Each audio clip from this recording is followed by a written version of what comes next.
एक अनोखी और अलौकिक जीवन कहानी भाग 1।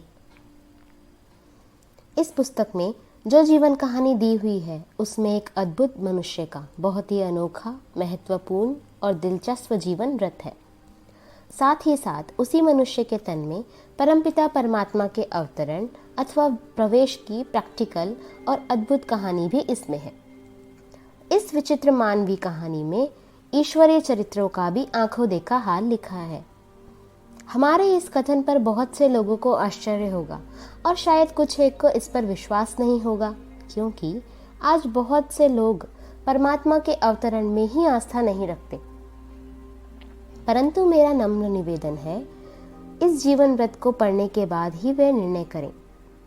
जिस असाधारण मनुष्य की विचित्र जीवन कहानी का यहाँ उल्लेख है, उन्हें लोग स्नेह से दादा कहते थे, परंतु परमपिता परमात्मा ने उनके तन में प्रविष्ट होने के बाद उनको कर्तव्यवाचक नाम दिया प्रजापिता ब्रह्मा। हम उन्हें ब्रह्मा बाबा अथवा बाबा इस मधुर शब्द से याद करते हैं।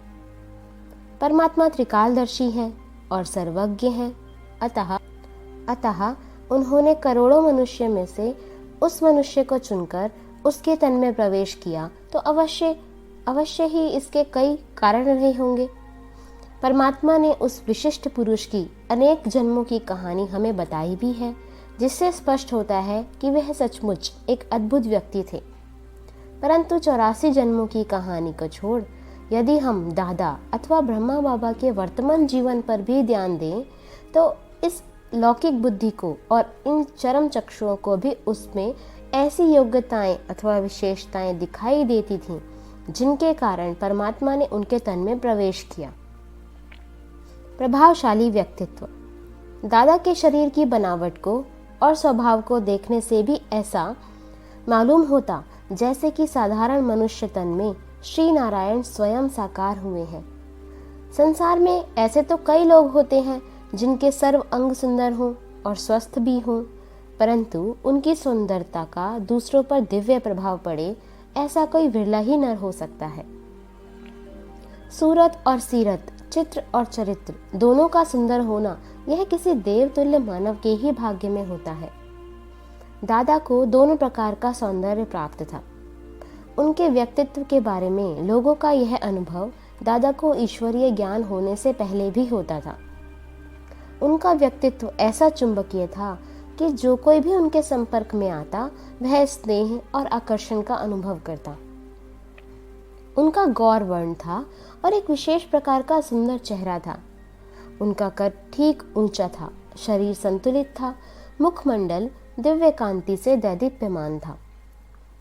उनके नेत्रों में विशेष तौर से ऐसा लगता था कि जैसे उनमें सारे संसार के लिए स्नेह सौहार्द की भावना झलक रही हो, और उनकी भुजाएं वीरों की तरह दीर्घ थीं। वे उनके साहस और सहनशीलता का प्रतीक थीं। राजकुलोचित संस्कार। उनका व्यक्तित्व ऐसा था कि साधारण वेश में भी वे एक राजा मालूम होते थे। उनका व्यापारिक संबंध भी बहुत राजाओं के साथ था। परमात्मा शिव के प्रवेश के बाद उनके ये संस्कार ईश्वरीय सेवा में भी बहुत काम आए। बाबा सदा रॉयल्टी से या राजकुलोचित रीति से ही ईश्वरीय सेवा करने के आदेश देते थे, परंतु उन्हें गरीब जीवन का भी अनुभव था, इसीलिए गरीबों से उनकी विशेष सहानुभूति थी।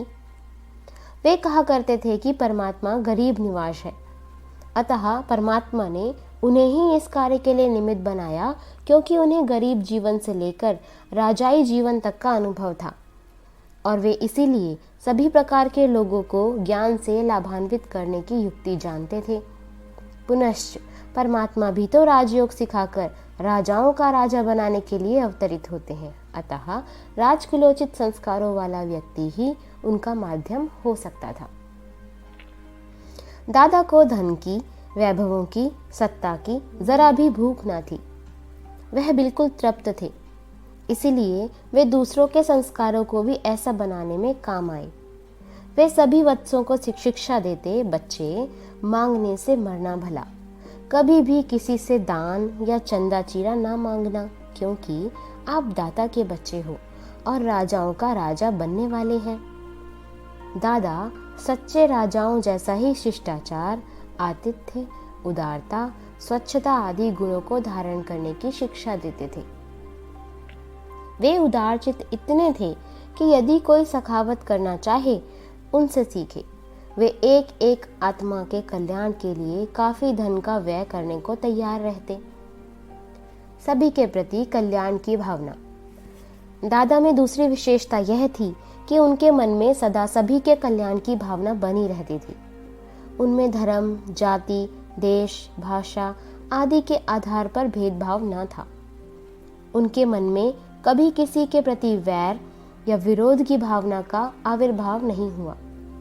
परमपिता परमात्मा की विशेषता से पूर्व जब उन्हें कभी ईश्वरीय ज्ञान का बोध नहीं हुआ था, तब भी जल की अंजलि देते समय स्वभाव से ही उनके मुख से यह शब्द निकलते कि सभी आत्माओं के प्रति। जब वे गंगा में स्नान करते हुए डुबकी लगाते थे, तब भी वह कहते सभी आत्माओं के कल्याण के लिए। पूर्व कल्प में सभी आत्माओं के धर्मपिता अथवा विश्व के प्रजापिता होने के कारण उनके यह स्वाभाविक संस्कार थे। परमात्मा भी विश्व का परमपिता है, उसे भी सभी आत्माओं का कल्याण करना होता है। अतः उन्होंने ऐसे ही गुण, कर्म, स्वभाव वाले व्यक्ति के तन में प्रवेश किया। असाधारण प्रतिभा, सुंदर शारीरिक रचना और उच्च संस्कारों के अतिरिक्त दादा की बुद्धि भी असाधारण थी। किन्हीं कर्मों के वश उनका जन्म एक साधारण घराने में हुआ था, परंतु वह अपनी मेधावी बुद्धि के आधार पर बिजली की रफ्तार से उन्नति की ओर बढ़े। जवाहिरात का धंधा बहुत ऊंचा धंधा माना जाता है और जवाहिरात को पहचानने के लिए अचूक बुद्धि हर एक को प्राप्त नहीं होती। दादा हीरो के ऐसे निपुण पाखरी थे कि वह हीरो की पुड़िया को देखते ही उसका मूल्य 1 मिनट में बता देते कि व्यापारी दंग रह जाते थे। व्यापारी जो स्वयं हीरे आदि खरीदते थे, उनका मूल्य कराने के लिए भी वह दादा के पास हीरे लेके जाते थे। दादा में व्यापार की बुद्धि ऐसी चमत्कारी थी कि कुछ ही समय में बहुत से राजा महाराजा उनके ग्राहक बन गए। दादा ने एक साधारण घराने में जन्म लिया था, परंतु अपने पुरुषार्थ से उन्होंने कौड़ियों के व्यापार से शुरू करके हीरे बना लिए थे। दादा कहा करते थे कि मैं बेगर से प्रिंस बना हूँ। दादा की पाखरी बुद्धि एवं असामान्य सूझ के कारण परमपिता परमात्मा शिव ने उनके तन में प्रवेश किया, क्योंकि वह भी इस सृष्टि पर नर नारी के जीवन को कौड़ी तुल्य से बदलकर हीरे तुल्य बनाने के लिए आते हैं। वह भी रंग को राव अथवा नर को विश्व महाराजन श्री नारायण बनाने के लिए अवतरित होते हैं। दादा में हीरो की जो परख थी, वह भी उन्होंने ईश्वरीय सेवा के कार्य में बहुत सहायक हुई। उच्च कोटि की भक्ति और निर्भय अवस्था। दादा भक्त ऐसी उच्च कोटि के थे जो उन्होंने कभी भी अपने नियमों को नहीं तोड़ा और कभी भी अपने मंतव्यों के विपरीत कोई कर्म नहीं किया। उनके जीवन में चाहे कैसी भी परिस्थितियां आईं, उन्होंने सदाचार, सौजन्य, सद्व्यवहार और भक्ति भाव को नहीं छोड़ा। आगे चलकर ज्ञान में भी यह काम आए। दादा लोकलाज या आलोचना के भय से कभी भी अपने नियम, मंतव्य या पुरुषार्थ को नहीं छोड़ते थे। चाहे कोई राजा हो, मुखी हो या उपद्रवी हो, दादा किसी अच्छे कार्य के लिए उनसे भी संकोच नहीं करते थे। वे अपनी धुन के पक्के थे।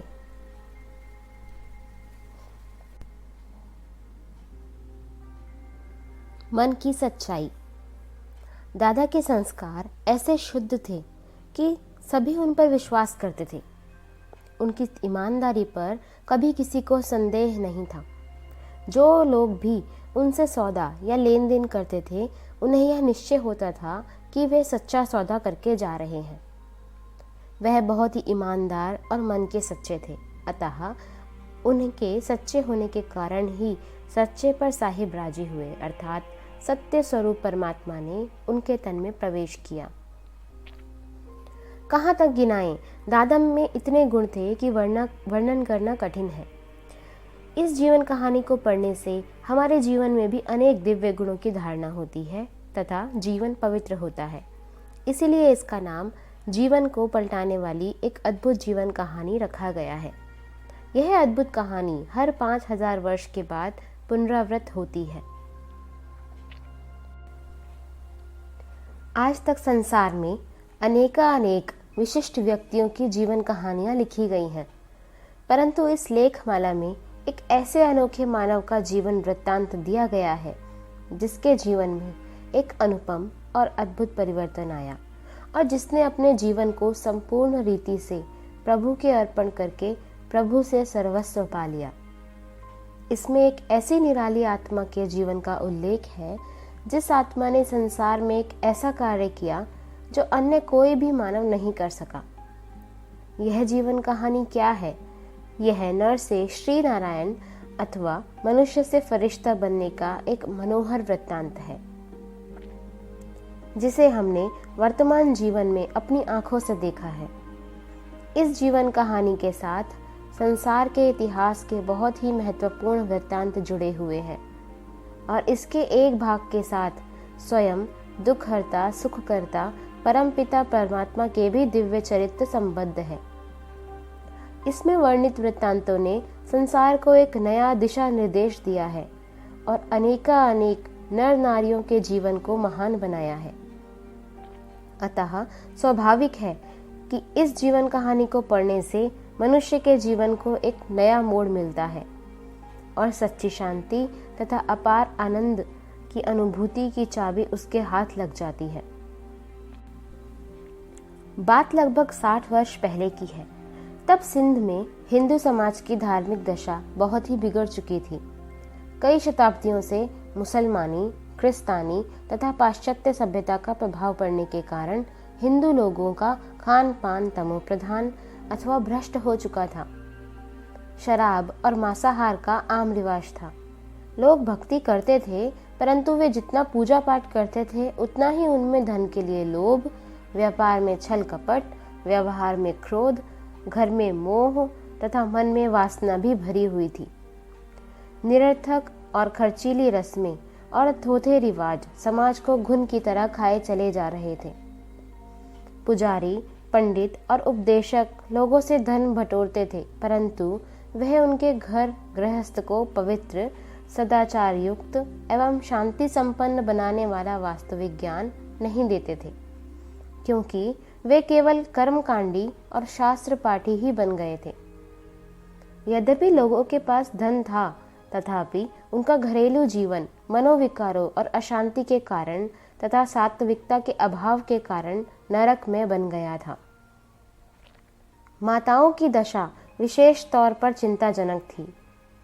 उनका स्थान केवल घर और बाल बच्चों को संभालने वाली दासी जैसा था तथा वे अपने पति की वासना तृप्ति के लिए ही थीं। चाहे पति शराबी, कबाबी हो और विषय वासना में ही डूबा रहता हो, परंतु स्त्री के लिए वे परमेश्वर और गुरु मानने के योग्य समझा जाता। व्यापारी लोग के वर्गों के यहाँ कन्याएं प्रायः अशिक्षिता सी रहती थीं और माताएं प्रायः बड़े बड़े घूंघटों में मुंह छिपाकर शादी आदि रस्मों में सम्मिलित होती थीं। या तो वे प्रायः घर की चार दीवारी के विचित्र वेशभूषा में ही रहती सहती थीं। उन्हें पुरुषों के बाएं पांव की एड़ी माना जाता था। उन्हें धर्म प्रचार का प्रायः कोई अधिकार नहीं था, ना ही उन्हें सन्यासियों की तरह ब्रह्मचर्य व्रत पालन करने का कोई हक था। घोर कलयुग की इस बेला में सभी आत्माएं अपने विकारी संस्कारों अथवा कर्मों की बेड़ियों में बंधी हुई थीं। सभी लोग अज्ञान निद्रा में मूर्छित से पड़े हुए थे और कहीं भी प्रकाश की एक किरण भी दिखाई नहीं देती थी। ब्रह्मा की रात्रि का वह अत्यंत अंधकार में पल था। एक साधारण परंतु विशेष व्यक्तित्व। ऐसे वातावरण में हैदराबाद सिंध में एक निराले व्यक्ति थे जिन्हें लोग स्नेह से दादा कहते थे। उनका पूरा नाम दादा लेखराज था। यूं तो वे साधारण थे, परंतु फिर भी उनमें बहुत विशेषताएं थीं। यदि कहीं 100 व्यक्तियों के बीच वे जा रहे हों तो वे सभी से न्यारे और प्यारे प्रतीत होते और झट से पहचाने जा सकते थे, क्योंकि उनकी आकृति, प्रकृति, उनके कद, बुद्ध और व्यक्तित्व में एक अवर्णनीय मनमोहकता थी और उनके व्यवहार में विशेष मधुरता और मृदुलता थी। उनके संबंध में स्नेह और सहृदयता थी और उनके स्वभाव में एक चुंबकीय आकर्षण था। उनके नयन बैन, उनका मुखमंडल, उनका विशाल एवं उन्नत मस्तक, उनके बाल, उनकी चाल, उनका रहन सहन, उनका शिष्टाचार और उनकी भक्ति भावना सभी चित्त को चुराने वाले थे। इसीलिए लोगों से उनकी अच्छी मित्रता थी और वे सिंध के लोगों के स्नेही थे। यद्यपि एक मध्यम वर्ग के घराने में उनका जन्म हुआ, तथापि उन्होंने अपनी व्यवहार कुशलता, व्यापार चातुर्य, ईमानदारी तथा परिश्रम से गिने चुने धनी मानी लोगों में स्थान पा लिया था।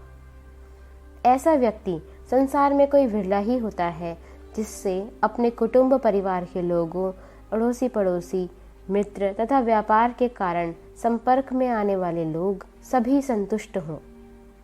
कोटि कोटि मनुष्य में से कोई एक मनुष्य ऐसा होता है जो लोगों को भी प्रिय हो और जिसे अपने मन में भी लोगों के लिए प्यार हो। ऐसे व्यक्ति थे दादा लेखराज, क्योंकि वे दूसरों से मिलते जुलते, उनके लिए सुख की साज सामग्री रचते और उनसे मित्रता निभाने में बहुत कुशल थे, उदारचित थे और वचन के बहुत पक्के थे। उनकी कायिक रचना, उनका स्वास्थ्य, उनकी वेशभूषा, उनकी वाणी में भरे मिठास का हम कैसे वर्णन करें। वे सभी इस बात की ओर संकेत करते थे कि पूर्व जन्मों में उनके कोई विशेष ही संस्कार रहे होंगे कि कुदरत ने उनके इस शरीर रूपी रथ को बनाने में विशेषता और अलौकिकता का प्रयोग किया होगा। जिन लोगों ने उन्हें एक बार देख लिया अथवा जो उनके संपर्क में आए, वे ऐसा अनुभव करते थे कि दादा उनके भी संबंधी हैं, अथवा वे मन में सोचते कि क्या ही अच्छा होता यदि वे दादा के निकट कुटुंबी होते।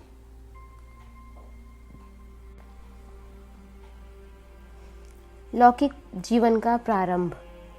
दादा लेखराज का जन्म सन 1876 में सिंध के कृपलानी कुल में एक वल्लभाचारी भक्त के यहाँ हुआ था।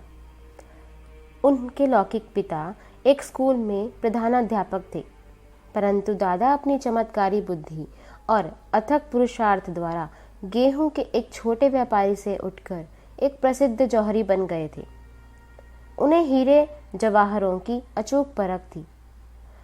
अपने इस व्यापार के कारण राजाओं, महाराजाओं, धनाढ्य व्यक्तियों तथा तत्कालीन वाइसराय आदि से भी उनका मेल मिलाप था और नेपाल के राज्य कुल तथा उदयपुर के महाराजा का तो विशेष आतिथ्य और स्नेह सम्मान प्राप्त था और वे उनके राज दरबार में भी आमंत्रित होते थे।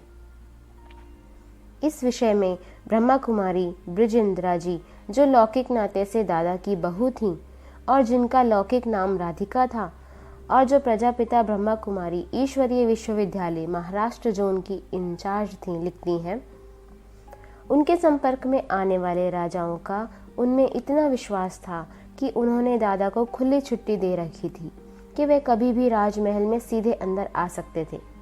उनके सेक्रेटरी आदि को सूचना देने की या पहले राजा की आज्ञा लेने की आवश्यकता नहीं थी। दूसरे व्यापारी अपना सामान सेक्रेटरी को देकर ही अंदर आते थे, परंतु जहाँ तक दादा की बात थी, उन्हें राजमहलों में राजमाता अंदर ही अपनी बहू बेटियों को हीरे जवाहर दिखाने या देने के लिए निसंकोच बुला लेती और कहती, लखीराम, इस बेटी को यह जेवर दिखाओ। राजमहलों के वासी दादा की धर्मनिष्ठा और उनके स्वभाव तथा व्यवहार से परिचित हो गए थे। कई बार राजा लोग उन्हें कहते, लखीराम बाबू, भगवान से तो भूल हो गई कि हमको तो राजा बनाया परंतु आपको नहीं बनाया। राजापन के सभी संस्कार तो आप में हैं।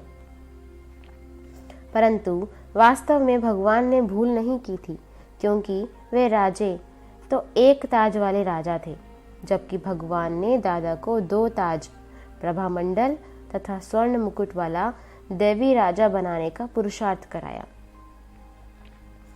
राजा लोग उन्हें इतना सम्मान देते थे कि वह दादा को विशेष निमंत्रण भेजते थे और दादा के पधारने पर उनको विशेष स्थान मान देते तथा उनका आतिथ्य करते थे। एक बार हम लोग उदयपुर के महाराज के निमंत्रण पर उनके राजमहल में ठहरे हुए थे।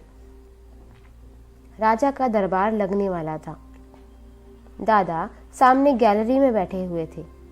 राजा ने देखा कि दादा अकेले बैठे हैं। उनकी युगल अर्थात पत्नी और उनके परिवार के अन्य सदस्य साथ नहीं बैठे हैं। दादा की युगल यशोदा का यह विचार था कि पहले हम श्रीनाथ द्वारे में दर्शन करने जाएंगे, इसलिए वह गैलरी में नहीं आई थी, ना ही हम आए थे। राजा ने दरबार शुरू होने नहीं दिया और वजीर को विशेष तौर पर दादा के परिवार को आमंत्रित करने के लिए भेजा। जब हम आए तब राजा ने स्वागत किया, बैंड बाजे बजे और तब दरबार चालू हुआ।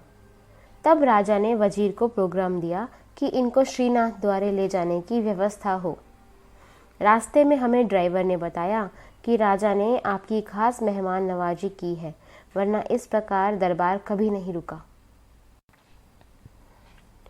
औपचारिक रीति से दादा ने कोई बहुत शिक्षा प्राप्त नहीं की थी, परंतु अभ्यास से उन्हें सिंधी का अच्छा मुहावरा था। वे हिंदी के धर्म ग्रंथों का सहज ही अध्ययन कर लेते थे। वे गुरुमुखी में ग्रंथ साहिब अच्छी तरह समझ लेते थे और अंग्रेजी के समाचार पत्रों को पढ़ा करते थे। उन्हें पत्र लिखने में विशेष कुशलता प्राप्त थी और अच्छे साहित्य एवं कला की उन्हें पैनी पहचान थी। अपने व्यापारिक जीवन में भी वह अपनी ही सूझ से जेवरों के नए नए डिजाइन बनाया करते थे। वे इस कार्य में किसी की नकल नहीं करते थे। दादा के जीवन में अनन्य भक्ति भाव और संयम नियम। दादा बाल्यकाल से ही श्री नारायण के अनन्य भक्त थे।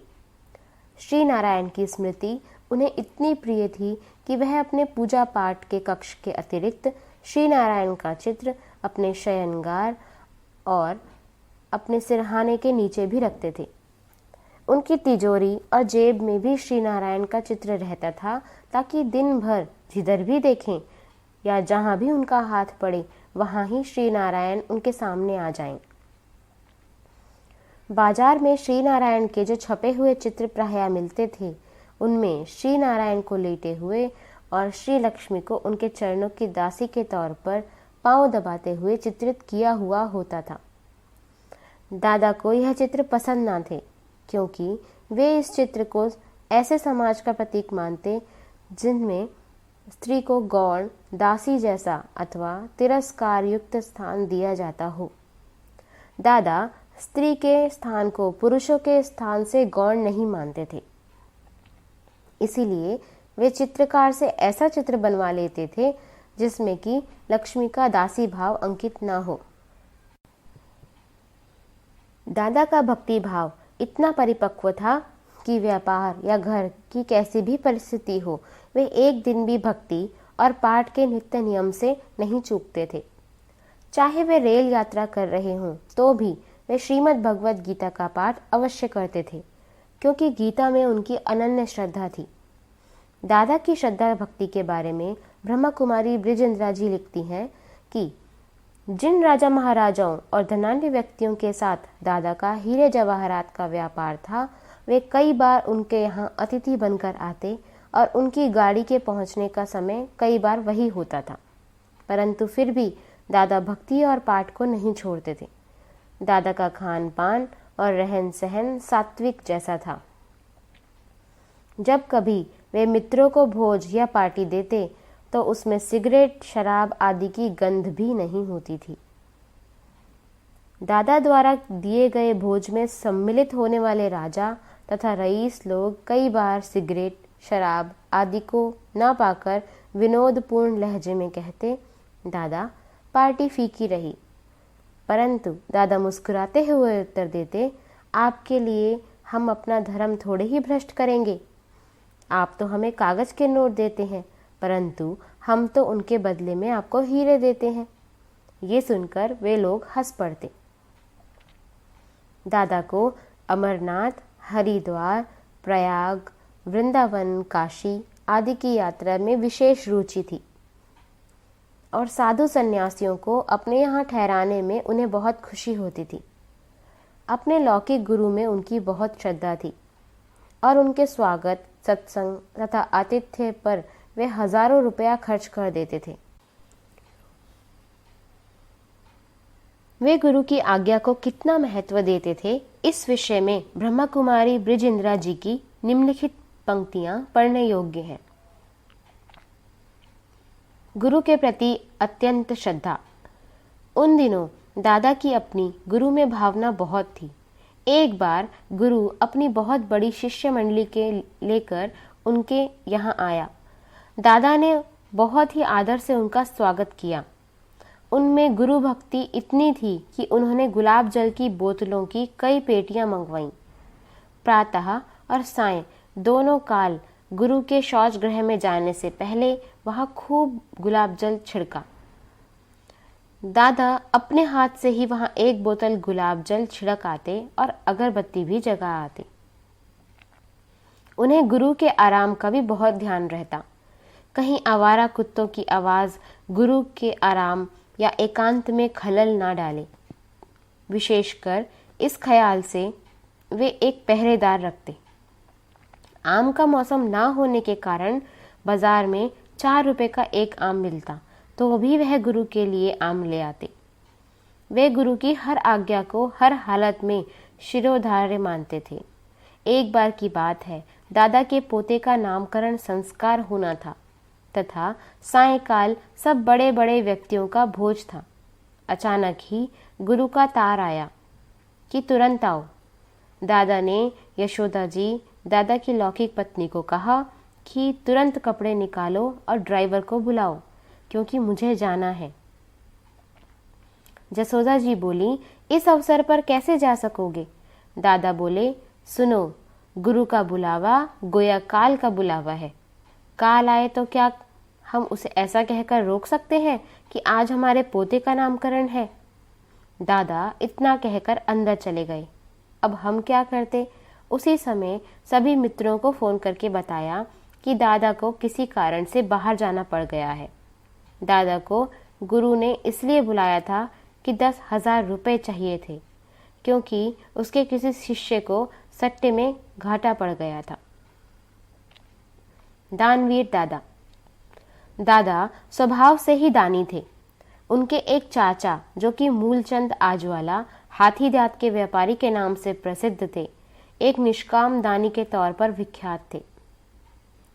उनके जीवन काल में ही दादा भी उनकी कोठी पर जाकर बैठते और पीड़ित लोगों को दान करते थे। इस परोपकार के कार्य में दादा अपने चाचा के अच्छे सहयोगी थे। भक्ति की पराकाष्ठा। दादा में भक्ति के इतने संस्कार पक्के थे कि चाहे जैसा भी अवसर क्यों ना हो, उनके कर्मों में भक्ति की झलक स्पष्ट दिखाई देती थी। उन्होंने जब अपनी लौकिक पुत्रियों तथा भतीजी का विवाह कराया तो उन्हें दहेज में हीरे, सोना तथा लाखों का सामान देने के अतिरिक्त उन्हें श्रीमद् भगवद गीता तथा चांदी का एक सुंदर मंदिर भी विशेष सौगात के रूप में दिया, ताकि वर और वधू के जीवन में भी भक्ति भावना बनी रहे। वे शादी के अवसर पर भी अपने लौकिक गुरु को आमंत्रित कर लिया करते थे और शादी को भी एक सत्संग का सा रूप दे देते थे, अर्थात उस अवसर पर भी वातावरण को धार्मिक बना देते थे तथा अन्य लोगों की तुलना में उसे निराले ढंग से संपन्न करते थे। दादा की भक्ति। दादा की भक्ति भावना का परिचय इस बात से भी मिलता है कि लाखों पति होते हुए तथा लौकिक दृष्टि से एक प्रसिद्ध कृपलानी कुल के होते हुए भी उन्होंने अपनी एक पुत्री, जिसे वे प्यार से पुट्टू नाम से याद करते थे, का विवाह एक बोधराज नामक एक ऐसे व्यक्ति से किया जो कि स्कूल में मुख्याध्यापक थे, परंतु एक साधारण परिवार के थे। दादा की पुत्री सुशील थी, शोभनीय थी और सुखों में पली थी, परंतु दादा ने उसका विवाह किसी धनाढ़ कुल के व्यक्ति से ना करके बोधराज के इस कारण से किया क्योंकि बोधराज धर्मप्रिय थे। वे चिदाकाशी मठ में अपनी लगन लिए विशेष रूप से योगीराज नाम से भी प्रसिद्ध थे। अतः दादा ने अपने परिवार में भक्ति का वातावरण बनाए रखने के लिए यह कदम उठाया था। हालांकि उनके इस कार्य से उनके कुल में बहुत ही हलचल पैदा हुई और बहुत से लोगों में यह एक चर्चा का विषय बन गया कि दादा ने अपने ही उच्च कुल को छोड़कर बाहर के एक साधु तुल्य व्यक्ति के साथ अपनी पुत्री की शादी क्यों की। दादा की पत्नी तो श्री कृष्ण की अनन्य भक्तिन थी, परंतु उनकी बहू में भी भक्ति के बहुत पक्के संस्कार थे और विपुल धन होते हुए भी दादा में ऐश अथवा विलासिता के संस्कार नहीं थे, बल्कि उनके जीवन से एक नितांत भद्र, सुशील एवं धर्मप्रिय व्यक्ति की भासना आती थी। ब्रह्मा कुमारी मनोहर इंदिरा जी, जो वर्तमान समय ज्ञान सरोवर आबू पर्वत की इंचार्ज हैं, बोधराज के साथ दादा की पुत्री के विवाह के प्रसंग में इस प्रकार कहती हैं, मैंने दादाजी और उनके लौकिक परिवार को कई बार देखा था। दादाजी का एक मकान मेरे मकान के पास ही था। दादा का एक लौकिक पुत्र जिसका नाम नारायण है, मेरे लौकिक भाई के साथ पढ़ता था। दादाजी की अपनी लौकिक पुत्री पुट्टू का विवाह जब बोधराज के साथ हुआ था, तब मैंने उसे अपनी आंखों से देखा था। उस विवाह की यह विशेषता थी कि उसमें शोर, कोलाहल, स्थूलता या घोर संसारिकता देखने में नहीं आती थी, बल्कि वह विवाह ऐसा लगता था कि जैसे कलयुग में किसी देवी और देवता का विवाह हो रहा हो। उस समय के दृश्य का मेरे मन पर बहुत गहरा प्रभाव पड़ा। मेरे मन में यह विचार इसीलिए उठा क्योंकि मुझे आज दादा के कुटुंब का सात्विक सा वातावरण मेरे मन को बहुत भाता था। इस प्रकार का जीवन था दादा का। कलकत्ते में उनकी हीरो की दुकान थी और बंबई में भी वह जवाहरात के व्यापार के सिलसिले में आते जाते थे। कलकत्ते और बंबई के अतिरिक्त उनका एक मकान हैदराबाद में भी था, जहां पर वह बहुत समय से रहते थे। इन तीनों स्थान पर उनका जीवन अब राजकुल के जैसे सुख में व्यतीत हो रहा था। यद्यपि दादा में प्रभुनिष्ठा, दानवीरता आदि की विकसित भावना थी, तथापि अभी घर छोड़कर वानप्रस्थी होने का संकल्प उन्हें नहीं था। जब दादा की आयु लगभग 60 वर्ष की हुई तो उनकी पत्नी, जिनका नाम यशोदा था, उनसे कहा, अब तो हमें वानप्रस्थ होकर किसी एकांत स्थान पर बैठ जाना चाहिए। परंतु दादा ने उन्हें कहा, अभी ठहरो, अभी इतने लाख रुपया कमाया है, अभी इतने लाख और कमा लेने दो, फिर हम वानप्रस्थी हो जाएंगे। दादा धन कमाने में बहुत सिद्धहस्त थे और उनका विचार था कि 2-4 वर्ष तक धन कमाकर फिर खूब दान भी करेंगे और जीवन के बाकी दिन निराधार होकर भक्ति में गुजारेंगे। परंतु नर के मन कछु और है, साहिब के मन और। अनायास ही किसी ईश्वरीय योजना के अनुसार दादा की मनोवृत्ति संसार से उपराम हो गई। उन्हें अंतर्मुखता का